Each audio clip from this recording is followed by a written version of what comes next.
আসসালামু আলাইকুম এভরিওয়ান। বহুরূপী ভালোবাসা গল্পের দ্বিতীয় পার্ট।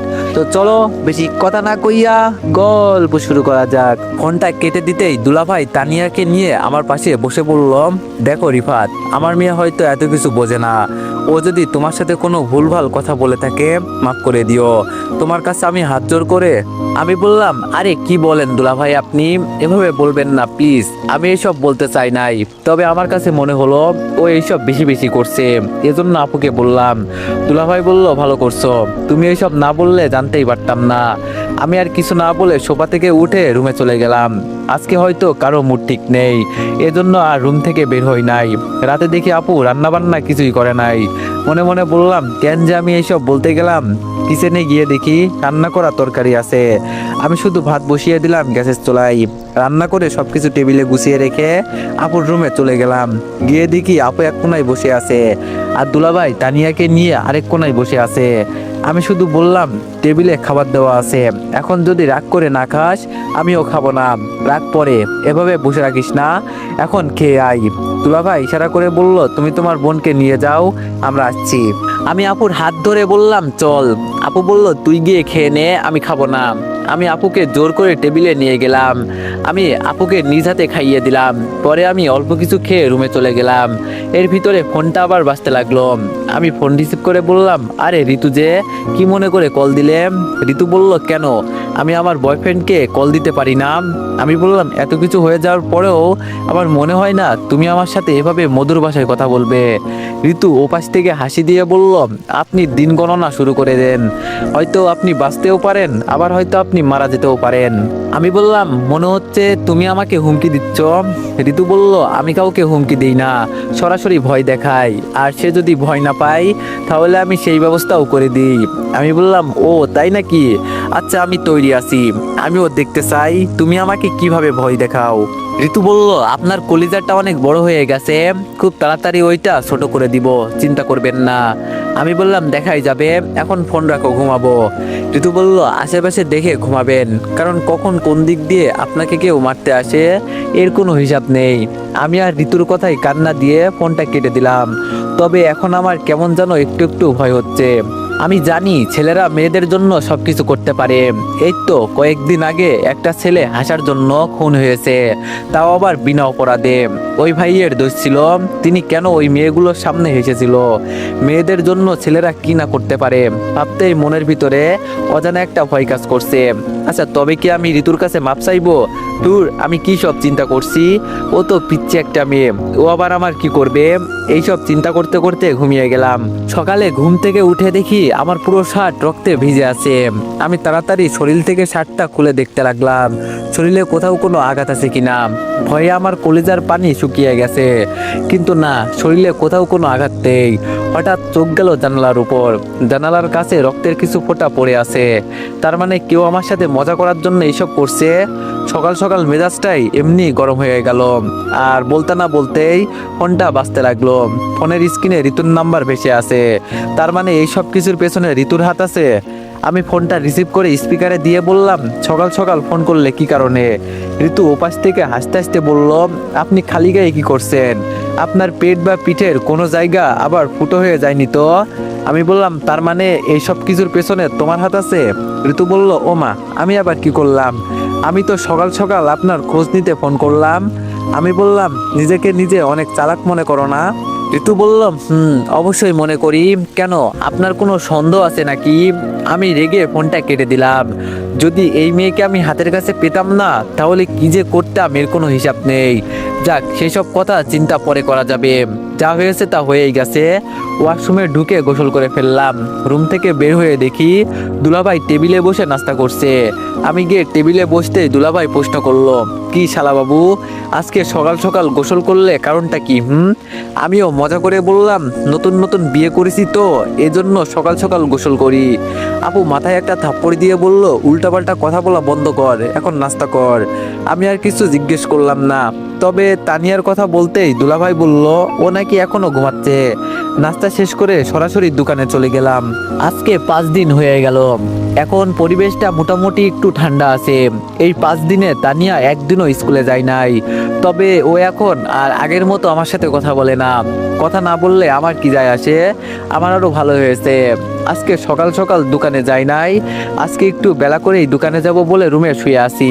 হঠাৎ বাইরে থেকে আপু ডাক দিয়ে বলল, রিফাত এই দিকে আইতো একটু। আমি আপুর কথা শুনে রুম থেকে বের হলাম। আপুর সামনে গিয়ে বললাম, আপু বল কি হয়েছে। আপু আমার দিকে তাকিয়ে বলল, তানিয়ার সাথে ওর স্কুলে যাতো একটু, কি জানি একটা দরকার হয়েছে, বলে আমাকে যেতে, কিন্তু আমার তো শরীর খারাপ, এজন্য আমি যেতে পারবো না, তুই যা। তানিয়া স্কুল ড্রেস পরে বের হয়ে বলল, আম্মু এখনো রেডি হও নাই। আপু তানিয়াকে বলল, আমি যাব না আম্মু, তোমার মামা যাবে। রিফাত তাড়াতাড়ি রেডি হয়ে আয়। আমি আর কিছু না বলে রুমে চলে গেলাম। মনে মনে বলছি, না জানি আজকে আমার কপালে কি আছে। হঠাৎ ফোনের স্ক্রিনে একটা মেসেজ ভেসে আসলো, যেটা ছিল, ভালো থাকুক ভালোবাসা, আমি আপনাকে অনেক ভালোবাসি, কিন্তু আপনি বুঝলেন না, আপনাকে ভালোবাসার বিনিময়ে শুধু আমি অপমানিত হলাম। আজকে হয়তো আপনার সেই দিন হতে চলেছে, চারিপাশে একটু ভালো করে নজর রাখবেন। মনে মনে বললাম, এই মেসেজগুলো আবার কে দিল, কিছুই তো মাথায় আসছে না। যাকগে সেই সব, আমার চিন্তা করে লাভ নেই, হয়তো রং নাম্বার থেকে ভুলে চলে আসছে। আমি রেডি হয়ে রুম থেকে বের হলাম। আপু আমার সামনে তানিয়াকে বলল, সাবধানে, কোনো ঝামেলা করবি না, আর যদি কিছু হয় তোর বাবাকে ফোন করবি, ঠিক আছে। তানিয়া বলে হাঁটতে লাগলো। আমি ওর পিছনে পিছনে যেতে লাগলাম। একটা রিক্সা ডেকে রিক্সায় উঠে পড়লাম। তবে তানিয়া আমার পাশেই বসেছে, কিন্তু ও কোনো কথা বলছে না, একদম চুপচাপ বসে আছে। গার্লস স্কুলের সামনে নেমে আমি তানিয়াকে বললাম, আমাকে কি স্কুলের ভিতরে যেতে হবে নাকি এখানে দাঁড়িয়ে থাকবো। তানিয়া শুধু বলল, আপনাকে স্কুলে নিয়ে এনেছি কোনো এক দরকারে, স্কুলের বাইরে যদি থাকার জন্য নিয়ে আসতাম তাহলে তো আপনাকে আর দরকার পড়তো না। তানিয়া এক প্রকার রাগ করেই আমার সাথে এই কথাগুলো বলল। আমি তানিয়ার পিছনে পিছনে যেতে লাগলাম। ভিতরের মাঠে যেতেই কোথা থেকে ঋতু এসে তানিয়াকে জড়িয়ে ধরে বলল, মামা তোরে অনেক অনেক মিস করছি, এই কয়দিন তোর কথা খুব মনে পড়েছে। এই মেয়ের সাথে তাহলে তানিয়া এখনো কথা বলে, তবে আমার কেন জানি মনে হয় তানিয়াকে দিয়ে খারাপ কাজ করার পিছনে ওর হাত আছে। ঋতু আমার দিকে তাকিয়ে একটা হাসি দিল, তবে আমি ওর হাসির কারণ হয়তো এখনো বুঝতে পারি নাই। মাঠের এক কোনায় আমাকে দাঁড় করিয়ে তানিয়া বলল, মামা আপনি এখানে একটু দাঁড়ান, আমি অফিস রুম থেকে আসছি, ঋতু চল তো। তানিয়া চলে যাওয়ার পর আমাকে কেমন যেন অসহায় অসহায় লাগছে। আশেপাশে শুধু মেয়ে আর মেয়ে, এটা তো গার্লস স্কুল, এখানে ছেলে আসবে কোথা থেকে। লজ্জায় আমার কেমন যেন লাগছে, কাউকে কিছু বলতেও পারছি না। দূর থেকে কিছু মেয়ে আমার দিকে তাকিয়ে আছে, নিজেকে আজকে সত্যি অনেক অসহায় অসহায় লাগছে। এই তো তানিয়া চলে আসছে। তানিয়া আমার কাছে আসার পর বলল, মামা ক্লাসে চলেন, ম্যামের সাথে কিছু দরকারি কাজ আছে, পরে চলে যাবেন। আমি তানিয়ার দিকে তাকিয়ে বললাম, আমি ক্লাসে গিয়ে কি করব, তার চেয়ে বরং তুমি চলে যাও, আমি এখানে দাঁড়িয়ে আছি, যদি দরকার হয় ডেকে নিও, হাসবনি। তানিয়া আমার হাত ধরে বলল, চলেন তো মামা, এখানে একা একা দাঁড়িয়ে কি করবেন, কিছু হবে না, আমি আছি তো। তানিয়া আমার হাত ধরে ওর ক্লাসরুমে নিয়ে গেল। আজকে নিজেকে সত্যি এক অবুঝ প্রাণী মনে হচ্ছে। মেয়েরা আমার দিকে অবাক দৃষ্টিতে তাকিয়ে আছে, তাকিয়ে থাকার কথাই, কারণ আমি হঠাৎ করে ওদের ক্লাসরুমে ঢুকে গেছি। তানিয়া সামনে বসে আমাকে বলল, আমি যেন পিছনে ঋতুর সাথে বসি। তানিয়ার এই কথা শুনে আমার কেমন যেন একটা খটকা লাগলো, ওরা কি আসলেই কিছু করতে চাইছে নাকি। কিছুক্ষণ বসে থাকার পর একজন শিক্ষক ক্লাসরুমে এসে আমাকে দেখে প্রশ্ন করলো, এই ছেলে তুমি এখানে কি করো। ঋতু সাথে সাথে দাঁড়িয়ে উত্তর দিল, ম্যাম এই ছেলেটা আমাকে প্রতিদিন রাস্তায় বিরক্ত করে, এই জন্য আজকে ভুলভাল বুঝিয়ে আপনার কাছে নিয়ে আসছি, এখন ওর বিচার আপনি করবেন। মনে মনে বললাম, তাহলে তানিয়া আর ঋতু বুদ্ধি পরামর্শ করে এই কাজ করেছে। আজকে যে আমার 12টা থেকে 13টা বেজে যাবে আমি এটা বুঝতে পারছি। ক্লাস টিচার আমাকে কিছু না বলে ঋতুকে বলল, আমি ক্লাসটাকে শেষ করি, পরে এর বিচার করছি। আর তুমি এই ছেলেকে ভুলভাল বুঝিয়ে এখানে নিয়ে এসে ভালো একটা কাজ করেছো। ঋতু আমার দিকে তাকিয়ে হাসি দিয়ে বলল, এখন আপনাকে সবার সামনে অপমানিত করব, যদি পারেন স্কুল থেকে বের হয়ে দেখান। এখানে আমি যে কোনো কিছু করতে পারবো না এটা আমি শিওর, এজন্য ঋতুর পাশে চুপচাপ বসে আছি। ঋতুকে বললাম, তুমি ক্লাসের বাইরে যা পারো তাই করবে, আমি কিছু বলবো না, প্লিজ তাও আমাকে এখান থেকে বের করে দাও। ঋতু হাসি দিয়ে দাঁড়িয়ে পড়ল, আর মুহূর্তের ভিতরে মুখটা কালো করে দিয়ে কান্নার ভাব করে বলল, ম্যাম এই ছেলে আমার গায়ে হাত দেওয়ার চেষ্টা করছে, আমি আপনাকে আগেই বলছি ওর বিচার আগে করতে, কিন্তু আপনি সেটাও করলেন না। ম্যাডাম ঋতুকে বসতে বলে আমাকে বলল, এই ছেলে তুমি দাঁড়াও, ঋতু আমার সাথে যে এমন কিছু করবে এইসব আমার ধারণার বাইরে। আমি মাথা নিচু করে দাঁড়িয়ে গেলাম। ম্যাম আমাকে প্রশ্ন করলো, এই মেয়েটা তো তোমার ছোট বোনের মতোই, ওকে কেন তুমি বিরক্ত করো? যদি তোমার বোনের সাথে কেউ এইসব করে তাহলে তুমি কি সেটা সহ্য করতে পারবে বলো? আমি যে কিছু বলবো তার আগে কে যেন আমার পা ধরে জোরে একটা টান মারলো, আর আমি আমার নিজের বল সামলাতে না পেরে ঋতুর উপর গিয়ে পড়লাম। আর তখন ঋতু চিৎকার দিয়ে বলল, ম্যাম আপনাদের সামনেই এই ছেলে আমার ইজ্জত নষ্ট করে দিবে, আপনারা কিছু করবেন প্লিজ। ঋতু এই কথাটা বলতে দেরি হলো, আর ক্লাসের মেয়েরা আমার উপর ঝাঁপিয়ে পড়তে দেরি হলো না। ধর্ষকের মায়ের তো বোঝেন কেমন হয়, তাও আবার ক্লাসের সব কয়টা মেয়ে মিলে আমাকে মারছে। আমি শুধু মাথা নিচু করে চুপচাপ সহ্য করছি, যে যেভাবে ইচ্ছা সেভাবেই মারছে। হঠাৎ কিছু স্যার এসে আমাকে বাঁচালো, আমার কপাল থেকে রক্ত গড়িয়ে পড়ছে। স্যাররা কোনো মতো আমাকে বুঝিয়ে শুনিয়ে মাঠের বাইরে বের করে দিয়ে বলল, আর কোনোদিন যেন তোমাকে স্কুলের আশেপাশে না দেখি।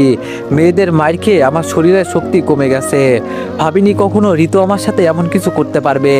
হঠাৎ করে ঋতু আর তানিয়া আমাকে ধরে একটা অটোতে তুলে নিল।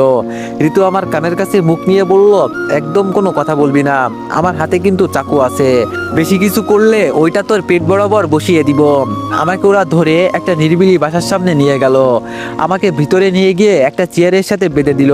তানিয়া ঋতুকে বলল, তুই যাই পারিস তাই কর, আমি কাউকে কিছু বলবো না, ও যেন আমাদের বাসায় আর না যেতে পারে, তুই সেই ব্যবস্থাটা করে দিস। ঋতু বলল, আরে তুই কোনো চিন্তা করিস না, আমি সব কিছু দেখে নিব, তুই এখন বাসায় চলে যা। তানিয়া একবারও আমার দিকে ঘুরে তাকিয়ে দেখে নাই, ও বরং চুপচাপ হেঁটে হেঁটে চলে গেল। তানিয়া যাওয়ার পর ঋতু একটা কাপড়ের টুকরো নিয়ে আমার কপালের রক্ত মুছে দিয়ে বলল, তোর খুব বেশি কষ্ট হচ্ছে না রে? আমি তো তোরে সকালে মেসেজ করে বলছিলাম যে আশেপাশে কেউ আছে কিনা একটু ভালো করে দেখে আসতে, কিন্তু তাও করলি না। আমি ঋতুর দিকে চোখ তুলে তাকিয়ে বললাম, এমনটা না করলেও পারতে, তোমার কি লাভ আমার সাথে এইসব করে? ঋতু ওর শরীর থেকে ওড়না ফেলে দিয়ে একটা সিগারেট জ্বালিয়ে বলল, তোর জীবন এখন আমার হাতে জানিস, তবে আজকে তুই চাইলেও বাঁচতে পারবি না। আমি বললাম, যদি মারার ইচ্ছে থাকে মেরে ফেলো, আমি কিছু বলবো না। ঋতু সিগারেট ফেলে আমার কোলের উপর বসে ওর ঠোঁট দিয়ে আমার ঠোঁটের উপর আক্রমণ চালালো। জানি না এভাবে কতক্ষণ চললো, তবে যখন ঠোঁট থেকে রক্ত বেরোতে লাগলো তখনও মুখ সরিয়ে বলল, কিরে সেই দিন না তুই আমাকে জোর করে কিস করলি, তো আজকে এত ভয় কেন তোর চোখে মুখে? আমি বললাম, আমি কখনো ভয় পাই না, তবে তোমার মতো পিচ্চি একটা মেয়ে আমার সাথে এমন কিছু করবে আমি এটা হয়তো ভাবতেও পারি নাই। ঋতু আমার শরীর থেকে শার্ট খুলে আমার বুকের লোমগুলো একটা একটা করে টান দিয়ে চিপতে লাগলো। আমি কষ্টে চিৎকারও করতে পারছি না, কারণ ও আমার মুখে ওড়না চেপে দিয়েছে। বুকের লোমের গোড়া থেকে ছোট ছোট রক্তের ফোঁটা শরীর থেকে ধীরে ধীরে নিচে পড়ছে। হঠাৎ করে ঋতু দাঁড়িয়ে ঋতুর শরীর থেকে সমস্ত কাপড় খুলে উলঙ্গ হয়ে গেল। আমার মুখ থেকে ওড়না সরিয়ে বলল, কিরে এখন আমাকে কেমন লাগছে? আমি ওর দিকে তাকিয়ে বললাম, বাজারের নষ্টা মেয়েগুলো আছে না, ওদের থেকেও আরো বেশি খারাপ লাগছে তোমাকে। আমার কথা শুনে ঋতু আমাকে চেয়ার সহ লাথি মেরে নিচে ফেলে বলল, কুত্তার বাচ্চা, তোর কত বড় সাহস, আমাকে তুই নষ্ট বলিস? এই কথা বলে ঋতু আমাকে নিচে ফেলে যেভাবে ইচ্ছে সেভাবে মারতে লাগলো। কিছুক্ষণ পর ঋতু আমাকে ছেড়ে একটা চেয়ারে বসে বলল, তোর জায়গায় যদি আজকে অন্য কেউ হতো তাহলে হয়তো এতক্ষণে আমার ইজ্জত লুটে নিত, আর তুই। আমার শরীরে অনেক জায়গা থেকে রক্ত বেরোতে লাগলো। নিচ থেকে মুখ তুলে ঋতুর দিকে তাকিয়ে বললাম, কোনোদিন যদি আমি তোরে সামনে পাই ছাড়বো না, এটা মনে রাখিস। ঋতু আমার কথা শুনে দাঁড়িয়ে বলল, তাই নাকি? পাশ থেকে ঋতু বিষের বোতল নিয়ে আমার উপর ঢেলে দিল। আমি ব্যথায় যন্ত্রণায় জোরে একটা চিৎকার দিয়ে বললাম, ও মা গো, আমি শেষ। ঋতু পা দিয়ে আমার মুখ চেপে ধরে বলল, একদম চুপ, কোনো কথা বলবি না, কথা বললেই কেটে ফেলবো। এভাবে নিচে পড়ে কতক্ষণ ছিলাম তা বলতে পারি না। ধীরে ধীরে ব্যথার যন্ত্রণায় আমার চোখ বন্ধ হয়ে গেল। তবে শেষ মুহূর্তে আমার আম্মুর হাসি মুখটা সামনে ভেসে উঠলো। খুব করে আমি বাঁচতে চেয়েছিলাম, কিন্তু ঋতু আমাকে বাঁচতে দিল না। এই দিকে আমার চোখ বন্ধ হয়ে গেছে দেখে ঋতুমতো প্রায় অনেকটাই ভয় পেয়ে গেল। ও ভাবতেও পারে নাই ওর রাগের কারণে ও হয়তো কাউকে মেরে ফেলতে পারে। ঋতু তাড়াতাড়ি কাপড় পরে আমাকে কি করবে তাই চিন্তা করছে। হঠাৎ ঋতুর মাথায় একটা আইডিয়া এলো, এটা তো নির্জন একটা জায়গা, এখানে কে কি করলো এটা আবার কে দেখবে। এজন্য ঋতু খুব সতর্কতার সাথে রুম থেকে বের হয়ে গেল। আর যাওয়ার আগে ও কোনো প্রমাণ রাখে নাই, সবগুলো সাথে করে নিয়ে গেছে হঠাৎ করে। তো এভরিওয়ান, নেক্সট পার্টের জন্য সবাই একটু বেশি বেশি লাইক আর কমেন্ট করে দিয়েন। ধন্যবাদ।